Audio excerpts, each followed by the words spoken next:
Welcome to the Want to Learn podcast. I'm your host, Francis Tapon. I'm here with Stephen Williams, the author of Blockchain, the Next Everything. Welcome, Stephen. You're coming in from New York City. Hi, great to be here. Thanks. Okay, so I wanted to start off with just a simple question because a lot of people may not have any idea like what is a blockchain. So if you're in an elevator in New York, long elevator, hmm where you're going up to the top of the World Trade Center, and you have a chance to answer a simple question, which is what is blockchain? What would you say? Well, I would say that blockchain is a way of storing information that's secure, and the reason that it's secure is because it's distributed on the computers or devices of everyone who is attached to that chain. Okay, and that's different than a traditional database, let's say an Oracle database, so the stuff that runs banks and they don't necessarily they do have duplicate copies though, right? I mean, in other words, Bank of America or Citibank or the airlines, they have databases that have multiple copies, don't they? Well, I would hope that they would, yeah, have multiple copies and back up their information, and I'm sure they do. But with the distributed system, everyone who participates in the chain has the opportunity to have an equal say in what happens on that chain, and also to keep track of all the information on that chain. Could you say that the blockchains that private companies, let's say an airline has, is a just a private blockchain, in other words, their database, or is it fundamentally a different technology than a simple database or relational or SQL database or databases that we've been using for decades now? Yeah, the enterprise blockchains are interesting because they are closed. You have to be invited to join them.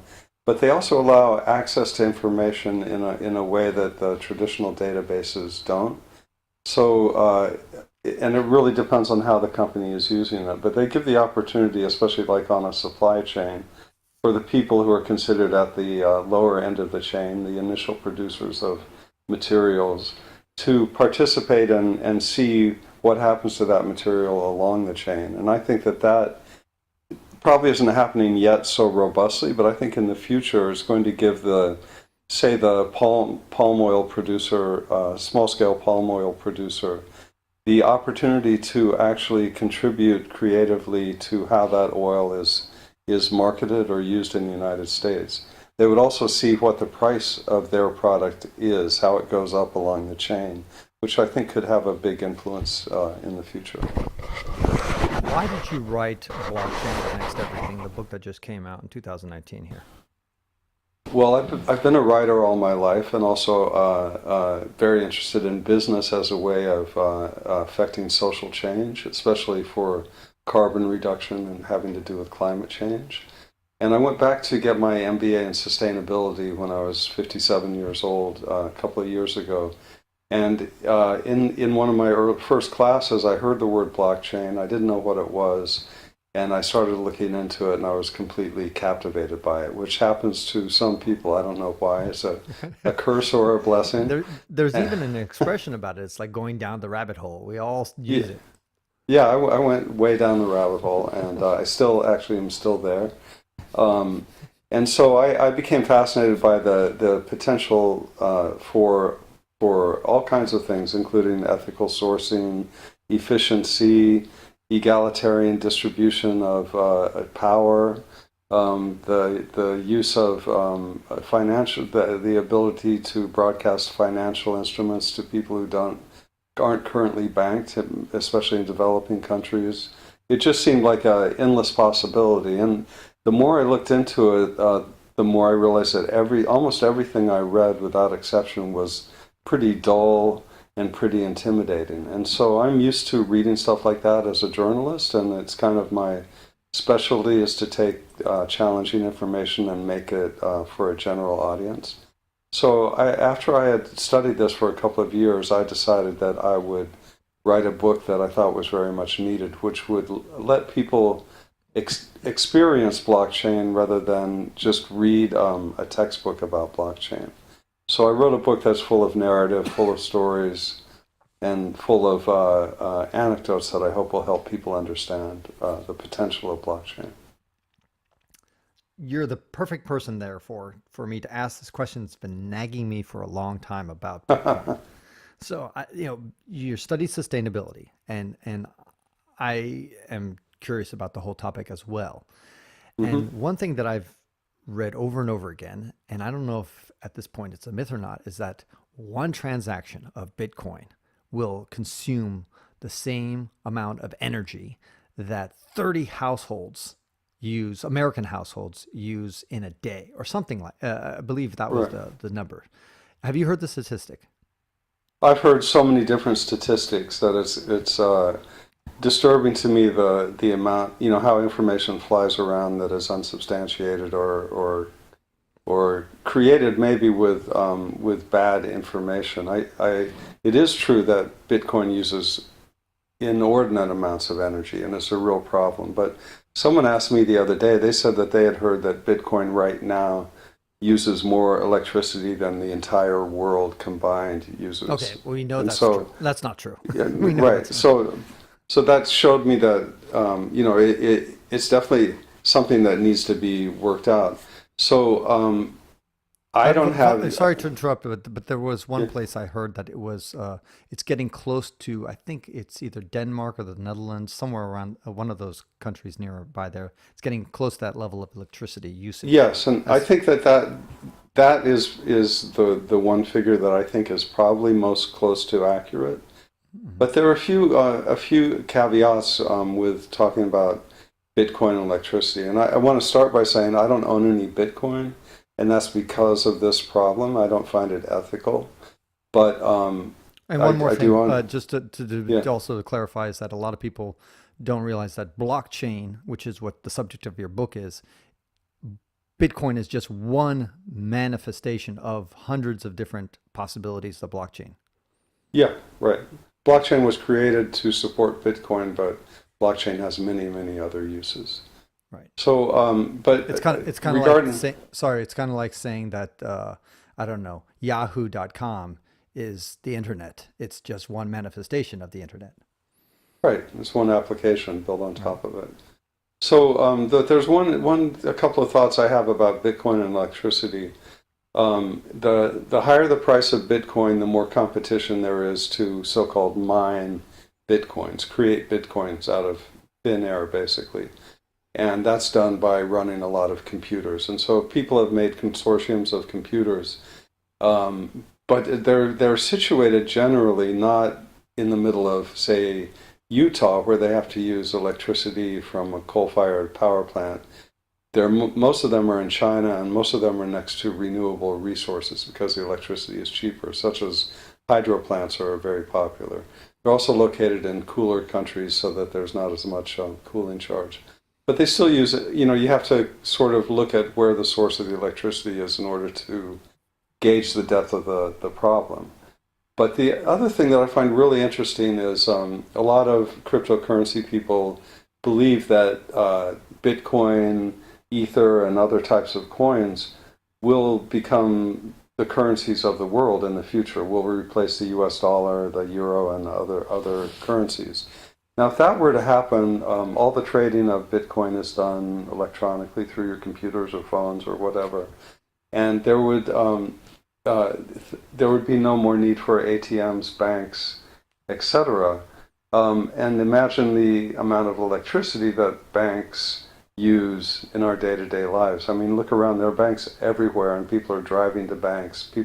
Bank executives are flying around the world, and I think anytime with sustainability, anytime you look at a system, it's hard to just isolate one aspect of it, and you have to look at the effects of the whole thing.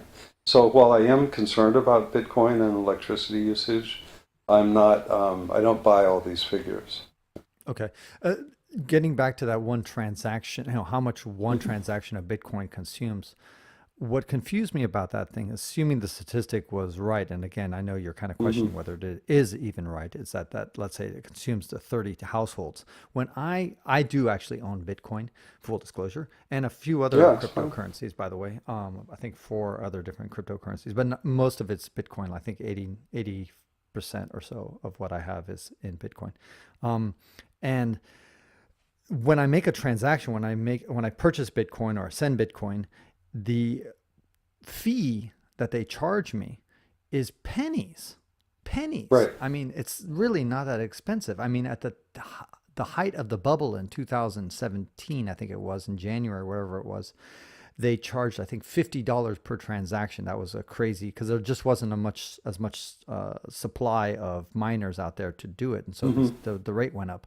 But on most of the life of Bitcoin, it's pennies, most a dollar that they're going to charge you, and so Right. that's what just made me doubt that statistic about it consuming 30 households worth of energy in a day, one transaction. So if I send you $1, Stephen, supposedly it consumes 30 households worth of energy. Then how could they only charge me, 80 cents $1. to send you or whatever? Well, See what I mean? you also have to factor into that when that transaction is put into a block, maybe 2,000 transactions are put into that block. And when that block is closed, the person using the electricity doing the mining receives a quantity of bitcoins, a number which has changed over time. But that's where the value is for the miner, really, is in that. And at the peak of the Bitcoin bubble, I think closing one block would earn you almost $250,000 worth of Bitcoin. So there was that whole value. But an interesting thing is, like, other methods are being created to secure these coins, to make a consensus around the transactions.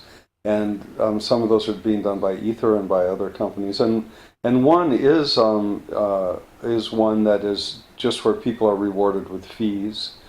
Another is that there are people who will put up a certain amount of money to show that they're the ones who get to close the transaction. There are all sorts of new methods being developed. Right. Also, at some point, there are only, I think, 21 million bitcoins programmed into the system. So when those are all so-called mined, Bitcoin will just go to a fee-based system, and we don't really know what that will be, but the use of electricity will drop significantly at that point. Yeah, but that's way out in 2140. Yeah, it's a ways down. Yeah. By then we'll have fusion I don't power. think it's. Yeah. Go ahead. We hope so. Yeah, I hope there's some change in the use of electricity. So in the speaking of the different of methods, my understanding is that you have basically two fundamental popular methods. One is proof of work, which is what Bitcoin uses, and Monero and many other cryptocurrencies.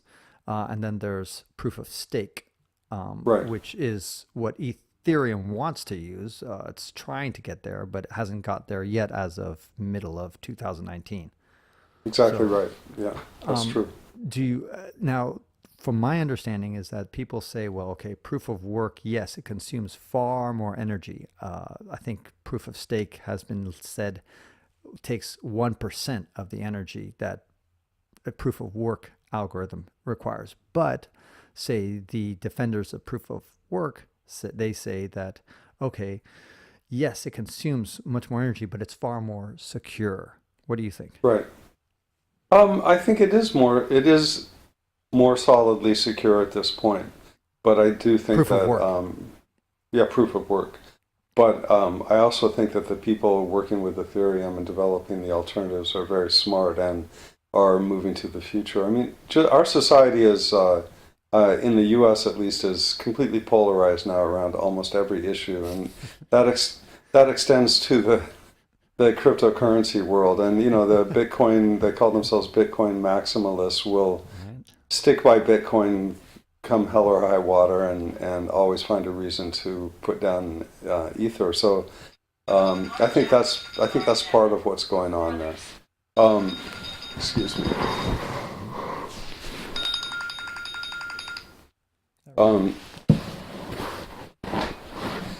So I think that's part of what's going on there. I honestly have a lot of faith in the minds that are working on Ethereum right now, and I believe that they have a variety of different methods that they're pursuing, and I think it will work out.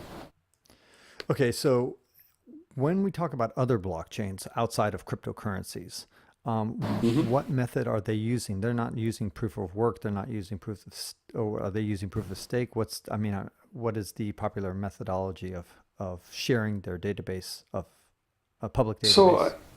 With public databases, yeah, I think they're generally using either proof of work or proof of stake, and the IBM is doing a lot of work with enterprise blockchains, and they don't have the same issue because they have their built-in trust. The proof of stake and proof of work are what allows you to trust the validity of the information that's stored on the chain. And if you're working with an enterprise blockchain, you don't have that exact same problem because it's controlled within a system.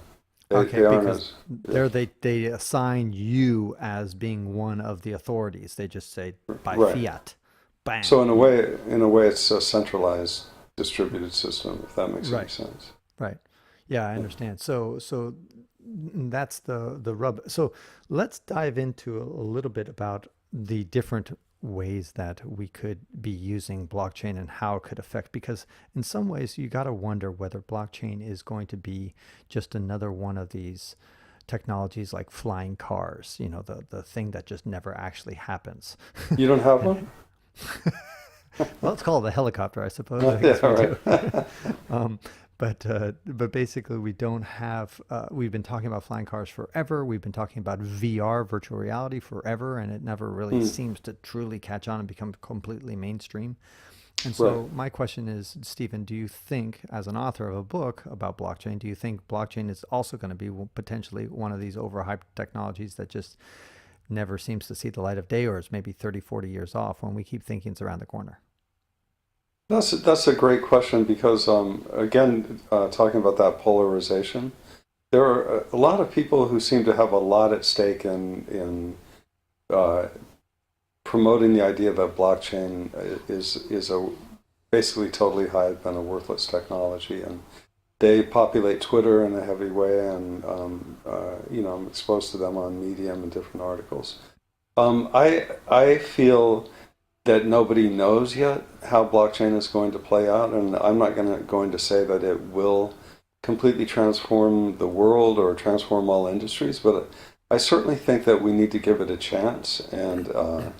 try to, instead of, I think a lot of the people who are opposed to blockchain, first of all, expect it to be working perfectly right now with a high rate of transactions and ease of use and great user interfaces. But that's kind of a big request for a fairly new, very complex technology. And I think we need to give it time. And people, one thing I see now that I think is a problem is that there are a lot of people who try to take blockchain technology and distributed ledgers and make them fit into their current way of doing business, rather than looking at blockchain and distributed technologies as perhaps a new paradigm, a new way of looking at business and society and the organization of value, and trying to invent new ways of doing business, new ways of running governments, and new ways of communicating. And that's the direction that I'm going in. And I do think that when you try to fit a round circle in a square box or the other way around, you have a lot of trouble. I think that's a big issue right now with blockchain. You're talking about how distributed systems might impact the world. Where besides, obviously, the number one application, people ask me, like with the internet, the the killer app was email. That was the first thing that really revolutionized Hmm. and made things useful. Well, the internet was email. For blockchain, the killer app has been so far Bitcoin, or at least cryptocurrencies more broadly. What do you think is the next low hanging fruit in the blockchain technology? What comes after email in this sense? Well, I think there are several low-hanging fruit that are being pursued now. One, curiously enough, I think is the art world, which is really leading the way in terms of blockchain and intellectual property. So right now, when an artist sells his or her work, they lose all possession of it. They have no ownership stake in it anymore, for the most part. Blockchain allows artists to sell their work using smart contracts, which are algorithmic contracts on a blockchain that are basically run automatically. Humans don't have to be involved with them. To insist that when their work is resold by whoever buys it, whoever purchases it, that they receive say a 10% royalty on that, which I think is a a great boon for artists and people who make intellectual property. Another thing is that in the art world, blockchain is being used very actively right now to track provenance of artworks. So theft and forgery is a gigantic problem in the art world. Some people say that 50% of artwork sold is fake. And so if the artist were to create a work and then register it on the blockchain, it becomes official and recorded, and every piece of data about transactions with that artwork, damage to that artwork, anything will be available instantly on blockchain. So insurers can look at that, museums can look at that, potential purchasers can look at that. I just think there's a tremendous technology. And in addition, there's a business called Data.nyc that is using blockchain technology to provide universal basic income to artists who participate in their system. And it's very interesting. You go on and you draw and you share drawings with people around the world. And if you sell them, you get a percentage of the sale. The artists you've engaged with get a percentage, and then everyone else on the system also gets a percentage of your sales. So it's a new economic model, which I think is fascinating, and I think will be very influential on other economic models going forward. That is very interesting, Stephen. Now, help for people who are watching or listening to this, help explain how that actually works on a practical level. Let's say I'm a painter, or I'm a writer, and I have a work of art. Let's just stick with painting because that is easy.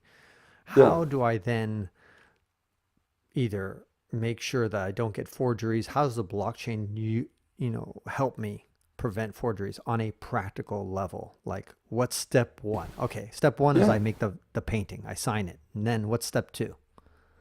Okay, so if it's a physical painting, a traditional painting, you would take a photograph of that work, and there's a special type of photography that can be taken that will record the work in a very specific way. And you take that digital image of the work and you go to a website on the internet, enter that information, that digital image, and it will create a cryptographic code that represents that image at the point of creation. That cryptographic code is, a bunch of letters and numbers. You can't take that code and create the painting from it, but you can store that code on a blockchain. And then if someone 10 years down the road has a painting for sale, they say that it's your painting number one, right? The one that you registered on the blockchain. The new buyer can do the same cryptographic hash of that painting that they're being presented with. And if it is even slightly different, it will create a new code, and you'll know that it's a forgery. So the painting itself obviously is not stored electronically on the blockchain, but a code that represents the original edition of that painting is stored. So that's how you can do it for almost any physical object. If it's a novel, you can just scan your first version of the novel through the cryptographic hash generator, and it will do the same thing. If it's a digital image, this is really very new and very interesting to me. Right now, anyone can cut and paste a digital image, print it out, put it on their wall, put it on their website. It happens all the time. But with blockchain, you can create what's called rare digital art.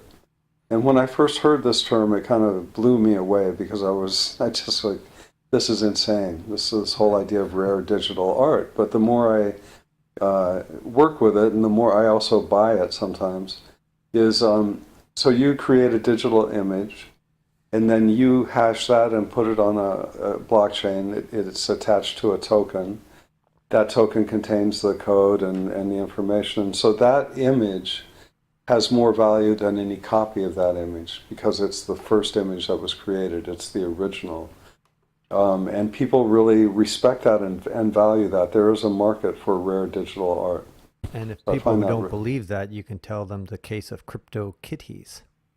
Yeah, CryptoKitties were, I think these are these little funny cartoon cats that are created from one image, and you can buy accessories for them, and they can be bred with each other. And the value, I think last year they were so popular that they crashed the Ethereum blockchain, and the value of one kitty was, I think, around $100,000. There are also crypto punks that came before the crypto kitties, and yeah, there's all kinds of things. So let me just put that in perspective for people who are watching or listening to this. I mean, somebody paid $100,000 or more for a digital image of a kitty that was unique, that nobody could copy. But by the way, I remember reading some controversy that they actually don't even own it. Like the company that makes the crypto kitties still somehow in the license agreement has ownership, and that these guys are basically just are the sole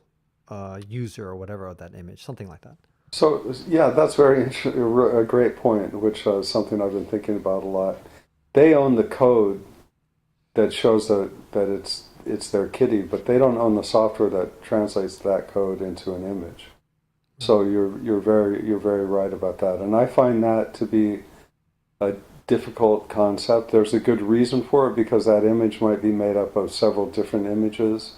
If you buy accessories for your cat, that's another image, and somebody needs to take care of that and track it. But yeah, you're buying the code. So if the company goes out of business, you might not ever be able to see that CryptoKitty again. But I'm not sure that in this new world, the code might be more important than the image. There's an artist named Kevin Abosh who sold the code for a photograph of a flower, a pretty regular standard photograph of a rose, I think, for $1 million. He never gave the person the image. He just gave them the hash.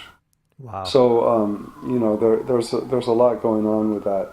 I recently bought. There's an artist named Eve Ensler, and she's a video artist. And I'm sorry, Sussman. And I recently bought. She took the final copy of an art video she had made 10 years ago, 20 years ago, and she turned it into things that she called atoms, into 3,000 different atoms. So the art video is broken up into little tiny bits of information. And I bought 3 of those for $120 a piece. And there are, 2,800 other people who own those. And if they want to show the entire video, they have to get permission from all of us to use our little cell of the movie. And they do that with smart contracts. I bought it as an investment, actually. I think that it will go up in value because it's an early entry into this type of art. Wow. But yeah, there's all kinds of stuff going on. And this, what fascinates about you, Stephen, is that you've written a book about blockchain, and yet you don't own any Bitcoin. It just seems so contradictory. I've never been into cryptocurrency. I'm not that into playing with money. I like money as much as anyone else, but I'm not that into playing with money. But I do own Ether and Litecoin, those two. Okay, so why Ether and Litecoin? By the way, for those who are listening and don't know, these are 2 top 5, or maybe certainly top 10. Ether is number 2, and Litecoin is something around the 5th most popular cryptocurrency. Mm-hmm. So Ether, because I have a lot of faith in the people who are involved with the Ethereum blockchain, and also in a company called Consensus that just does a lot of interesting work with Ethereum. And because they were cheaper than Bitcoins too, I like to own whole coins rather than partial coins. And I didn't start looking into buying a cryptocurrency until the price of Bitcoin was quite high. And then so Ether, I just really think has a lot of potential. It's also useful for buying art, and I'm interested in buying art, digital art, rare digital art, and other collectibles. And Litecoin I bought purely as a speculative thing because I liked the price and I thought it was going to go up. It did go up, and then it went way, way down, and I bought more when it's way, way down because I think it will go back up. And I bought Ether recently also because I think it will go back up. I'm very tempted to buy Bitcoin right now. the more I've thought about the electricity issue, maybe I've talked myself into thinking that it's not as big a deal. But I do think it's going to go be a very valuable commodity in the future. Right. And So one of the things that discouraged you from buying Bitcoin originally was simply the electricity usage. Was that one of it? yeah, I felt it was unethical. Everything I read about it, and I don't like to do things that I feel are unethical. So, Right. I struggle with the same issue. And that's what I was telling you is that I just didn't see how it was possible that it was consuming as much energy per transaction as I was, as they were saying. But if it were true, then it just seemed completely unsustainable. It just seemed like this hmm is ludicrous. It just can't actually continue and it will have to be changing. And by the way, Ethereum and I think Litecoin are also proof of work. yes, Um, for and sure. so they're both energy hogs as well. I mean, they consume less energy as a whole because they don't have the market capitalization and the number of the huge Right. network that Bitcoin has. But how did you jump over that ethical hurdle? No, I realize that they both consume less, but it's the same hurdle I think we all face every day in our lives of less rather than more. It's hard to be perfect in this world. I mean, honestly, the U.S. dollar consumes a lot of electricity too. Sure. Sure. People, in this whole debate between crypto and the dollar, people seem to see the dollar as a benign force in the universe and something that they don't. People talk about crypto being used by criminals. I mean, just look at who uses the U.S. dollar: criminals and thieves, and Right, it's but a lot of crypto enthusiasts also kind of reinforce the idea that the dollar is a relatively benign thing by calling their currencies stable coins based on the dollar. yeah, that's true, and that's a fairly new phenomenon, and one that I'm still thinking about. I can't quite decide what my position is on those stable coins. I mean, it's very interesting. The one Genesis that was started by the Winklevoss twins and other stable coins. Um, I'm just not sure of their value, and but I don't want to discount them. Yeah, so for those who are scratching their head wondering what the hell we're talking about, the stable coins are, again, just like a cryptocurrency, but the only thing is that it's tied 1 to 1 to the US dollar. So when the US dollar goes up, the stable coin goes up. And when it goes down, it just mimics the trajectory of the dollar. And there's several. There's one called Tether, another one called hmm USD coin, another one, the Genesis one that you or is it Gemini one? I forget. Sorry, Gemini one. Yeah, Gemini. Yeah, so And but the idea is that implicitly in the idea is that the dollar is a stable currency, which of hmm course in many respects it is, certainly compared to Venezuelan Bolivar or whatever. But right. um, but at one point, it's almost guaranteed, given the monetary history, that the U.S. dollar will not necessarily collapse, but have a tremendous fluctuation. It's inevitable. It will happen. So suddenly those quote unquote stable coins will be just as unstable as this wildly fluctuating dollar. Uh, and then all of a sudden people might flood to the quote unquote unstable coins like Bitcoin or Ethereum or Litecoin. Yeah, if that does happen, I think it's been quite a long time since the U.S. dollar was that volatile, as volatile as cryptocurrency. But yeah, we'll have to see. It does seem that right now in the current, like we're in the age of institutions collapsing and changing before our eyes, and with very little explanation. I think that the current political situation in the U.S. is a giant shift that no one predicted and that took us by surprise. The loss of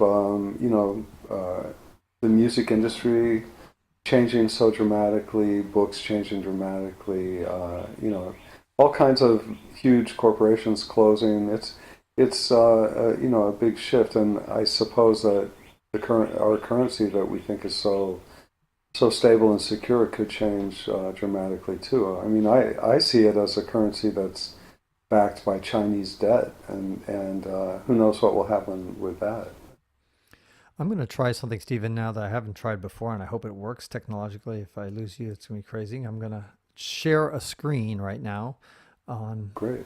for those who are watching on YouTube. And can you see it yourself, Stephen? Yes. Okay, great.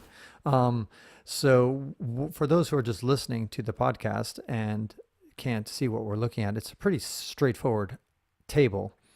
On one axis, you see impact, so high impact to low impact. And then the other axis, you have feasibility, high feasibility, low feasibility. And this was done by McKinsey.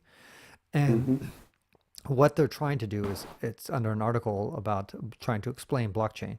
They're looking at the different industries, about a dozen industries, and seeing where blockchain could have high impact or low impact, and how feasible and unfeasible it is to do. And I think it's useful for two reasons. Number one, it reminds people that blockchain is not all about cryptocurrencies, and that it's a far broader field, just like the internet is not just about email. And secondly, it opens up this discussion about, okay, besides cryptocurrencies or about currencies, what other industries could potentially be impacted by blockchain? So looking at this graph, Stephen, you're an expert. What do you see that you completely agree with and you're saying like, yep, they nailed it here? And then later I'll ask you where you disagree. Yeah, it's a really interesting chart. I think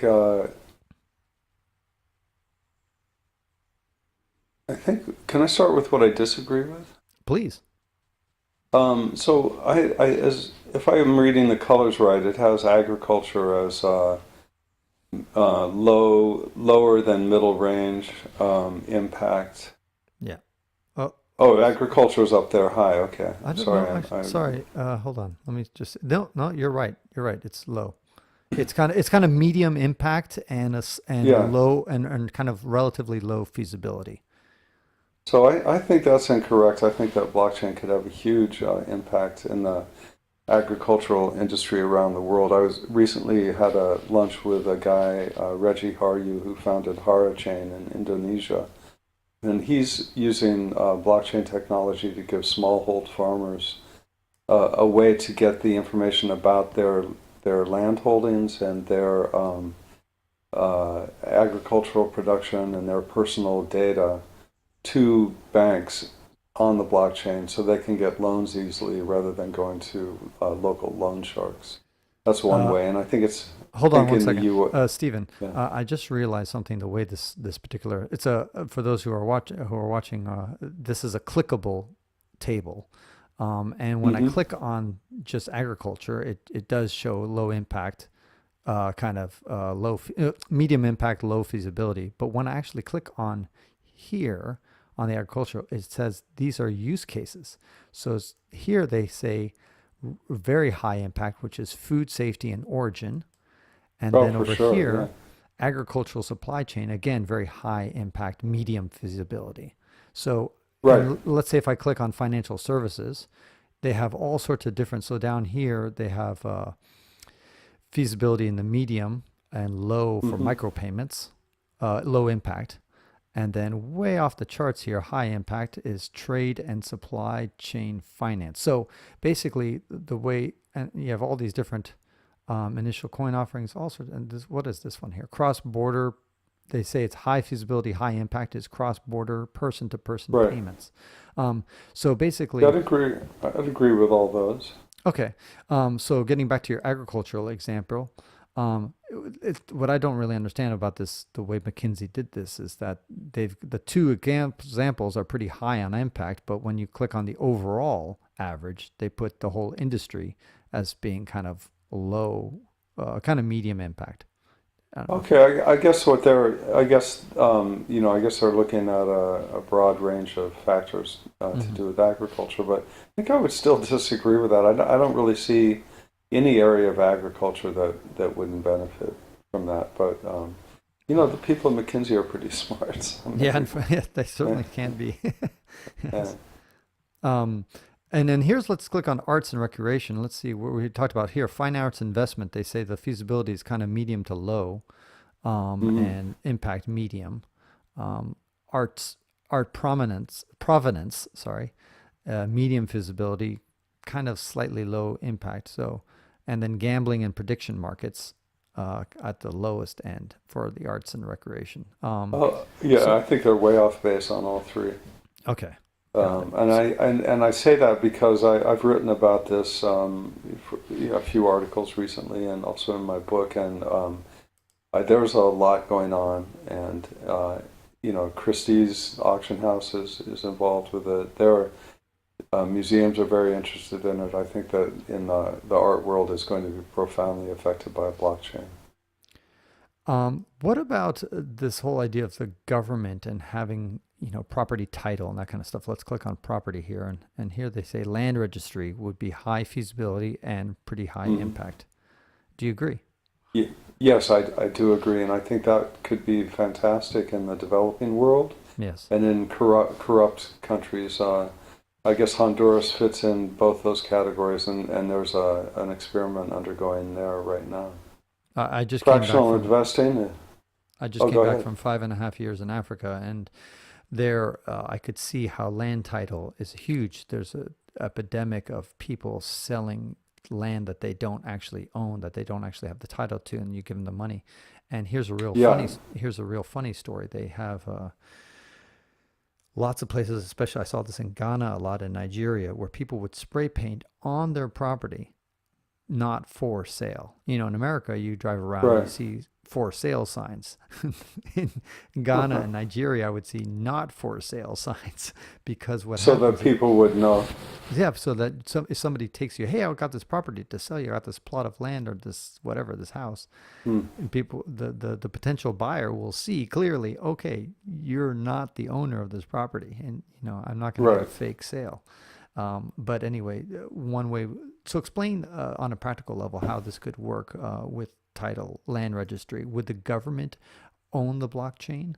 Would it be their own, or would it be kind of a public ledger that everybody would um, be able to add on to?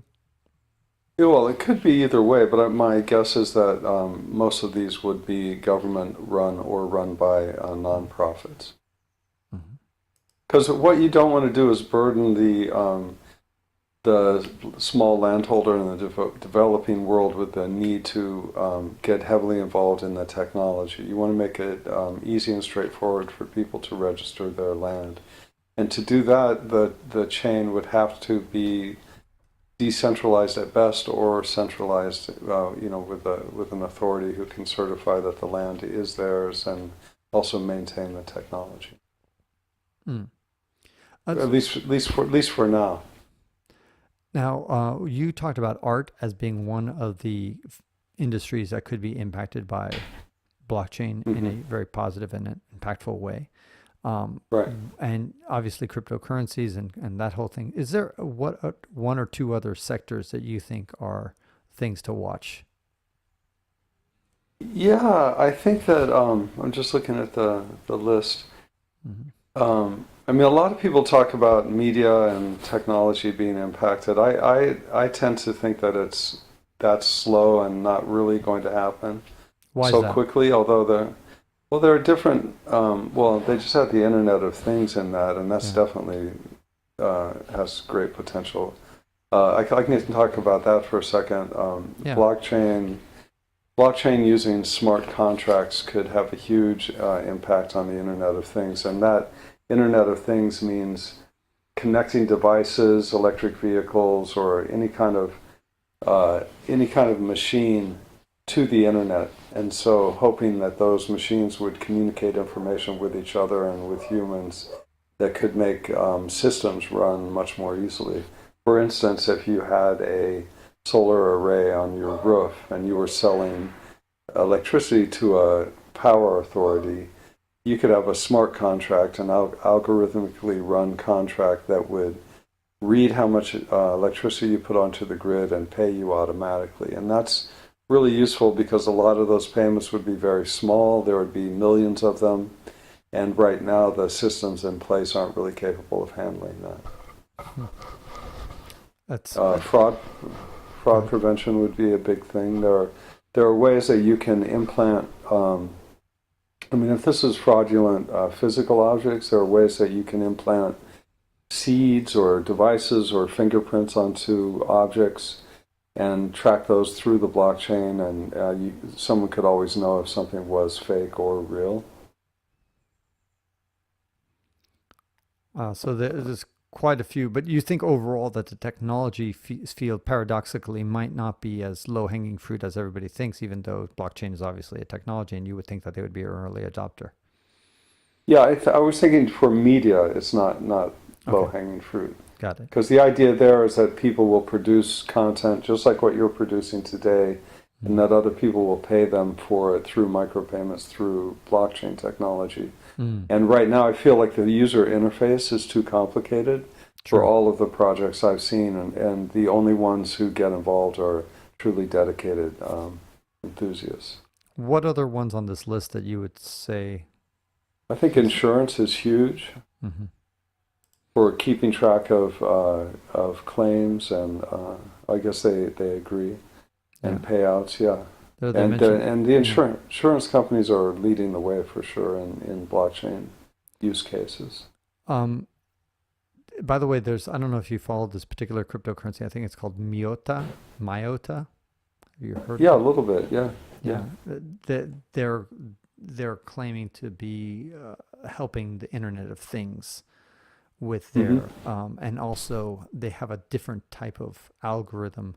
Not They don't use proof of work in the traditional way. In other words, they ask every person who does a transaction on their system to do two other transactions before theirs gets done. So in other words, they've Mm. basically outsourced the work not to specific miners, but to basically all the users of the network. And so they claim that could give them infinite scalability effectively, because the more people use it, the more uh, people are doing the work necessary to keep up the blockchain to make it feasible. That's really interesting. Yeah. Yeah. So there's of course skeptics of this whole idea, but their whole claim to fame is that they think that there should be enormous throughput, enormous scalability, and the only way to do that is to kind of offload that work uh, to the people who are actually using it, so that you have to do two transactions and do the computation of two transactions for your one transaction. So it's an Oh, interesting theory, but for whatever reason, the I by the way, full disclosure, I invested a little bit into their currency, but I'm kind of skeptical myself whether it will actually take off. But these are well, all. I think there's this big divide between blockchain purists who want it to be just a distributed system that's totally self controlled by the people or nodes on the chain, and then others who want to see distributed ledger technology, of which blockchain is a part, develop and evolve and take on other aspects. And I think that we have to be flexible and open-minded going forward. Right, right. Um, why should somebody buy your book? Oh, first of all, because it's really entertaining, and believe it or not, a book about technology is really entertaining, and it takes you into a world that you probably don't know exists, which is the blockchain culture. And second of all, because you want to learn about blockchain without being intimidated or frightened away by technological talk. Yeah, I think you definitely succeeded big time in doing that. The book is very readable. I got an early copy of it from your publisher, and it was super easy to read. And somebody who's technophobe or can pick it up and understand. You toward the end of the book, I want to close on a couple of things toward the end of the book. Hmm. You talk about dapps. Can you explain a little bit about what dapps are? We talked about crypto kitties, which is, I suppose, a dapp. Yeah. Well, dapps are the key to the blockchain use cases. So blockchain should be seen as a foundational technology that you might not even notice going forward, because what makes it usable and realistic in people's lives are applications. They're just like the applications that you use on the World Wide Web, like Spotify or Netflix or all these things. But they're called dapps because they're distributed applications. They're done on a blockchain. So these dapps are what make the world go round, what make it easy to use. They're translators of the technology so that you can have fun with them. Basically, it's how you're going to use blockchain technology in the future. But a lot of people are criticizing dapps at this point, Stephen. They're saying for all the hype, frankly, there's very, very few users of them. Cryptocurrency is one of the only cases that came up and it was really a boom and a bust thing. It's not really a big thing anymore in 2019. And so people are saying, yeah, there's a ton of dapps being created on the EOS blockchain. There's, of course, Ethereum is the leader in having the most amount of dapps. But so the dapps are proliferating. You've got stuff trying to imitate Uber, trying to imitate Airbnb, trying to imitate all sorts of existing apps that are all centralized today. But the bottom line is none of them are getting much traction out there. And so yeah, you can go to a website called State of Dapps, and you can see it's actually shocking how few people are using these dapps. thank you. So my feeling about that, I mean, it shocked me when I went on that. My feeling about that is that we're at the engineering stage of the blockchain, where it's run by engineers and developers. And if you look at the help wanted for all these companies, all they hire are engineers and developers, but they need to hire imaginative people and creators and thinkers who are going to make the experience of using these dApps and using the blockchain exciting and easy and fun for people. And I really feel that that is not happening. I think it will happen, but these things are hard to use, very hard to use. I told you I bought those pieces of a film called Atoms the other day, and then I went to find them, and I had lost them. They had disappeared because I had restarted my MetaMask thing, and it turns out I had an old MetaMask thing from a year ago, and blah blah blah. And it took me like 2 hours to figure it out, and I have a lot of experience with this. And so I could imagine, my stepmother or someone trying to do that, and it would drive them insane, and they would throw their computer across the room. So that has to change, or these dApps will never take off. And also, they have to be useful, really useful. And I think they also have to be better in some ways than the existing centralized app. So in other words, if somebody wants to beat Uber in its game, well, you got to be better than Uber. You got to give somebody a reason to say, okay, I'm not going to use my Uber app on my phone. I'm going to go to my dApp on my phone, I suppose, and then use that. Better or cheaper. If they're cheaper, that would be good too. But if it's cheaper, it has to be at least as roughly as good. It can't, or it's got to be if it's going to be worse, it's got to be way cheaper. In other words, it's got to be value. Right. And so I totally agree, and that does give me pause. The state of the dApps. I'm not convinced that this is the next internet, but I really hope it is. I really hope that this succeeds. I think the potential is fantastic. Right. And so in your hunt for unicorns, we're still hunting? Yeah, it hasn't happened yet, but who knows? I think it's coming. Let's end on a positive note about the self-sovereign world that we may be entering into. Explain a little bit about what you mean by that. That to me is so exciting, and also I think something that will sort of will lift all boats if this takes off, and that is if right now we depend on our identity.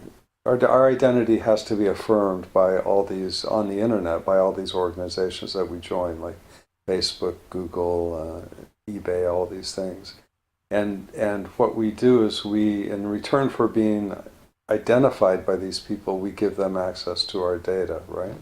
They come in, we're like crops in the field, and they come in and wipe the crops clean as soon as they grow, wait for them to come back and wipe them clean again. So with blockchain technology, we could each have something called a sovereign identity, and so could all the billion people in the world who have no ID at all right now. And this sovereign identity would include an affirmation of our names, our existence, our birth date, any data that we wanted to keep on the chain, including health data, legal data, whatever. But we would control who got to see what. And we could sell that data. If Amazon wanted data on us, we could sell it to them rather than giving it to them. If my daughter went to buy beer at the convenience store, she could just show a piece of data that said this person is over 21 years old, rather than a driver's license that reveals where she lives and all of this information. I think that is going to it's going to levelize the playing field. It's going to take away a lot of the authority of the organizations that now control us, including governments and big corporations. I just think it's going to be a game changer. And there are dapps, that you can go to establish a sovereign identity now, like Uport, but they're all very difficult to use still.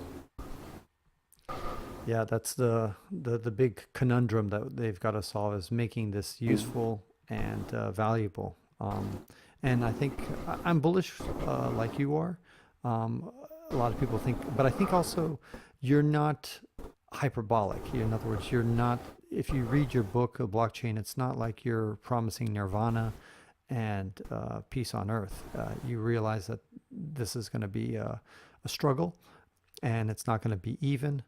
And I think that your book is very lucid in helping people understand the technology. And I think in this conversation, we lost probably some people as far as like scratching their heads. And if you're one of those persons scratching your head, not understanding what we're saying, I think you're a perfect candidate for Stephen Williams's book, because you break things down. I mean, I wouldn't call myself an expert, but I'm not an idiot on blockchain.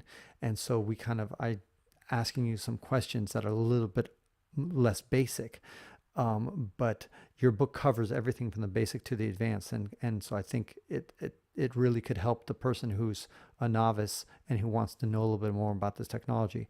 Where can people get blockchain, the next everything? I imagine Amazon. Yeah, you can buy it at local bookstores or Amazon, and if you want to check out more information, you can go to stephenpwilliams.com. It's STEPHEN, or I'm on Twitter at Stephen Williams, and I'm also happy to answer any questions. If you want to contact me through Twitter or the website, happy to help. Well, it is hard to understand, and I sympathize with people because I've been through it myself. Yeah, and it's definitely it takes a while, but I'm just warning anybody who's listening to this podcast and saying it is a rabbit hole that you could go down to, and you could be losing months of your life. An addiction, yeah. That's really something. We're going to do a blockchain anonymous rabbit hole. People. Yeah, that's my next project. Getting over it.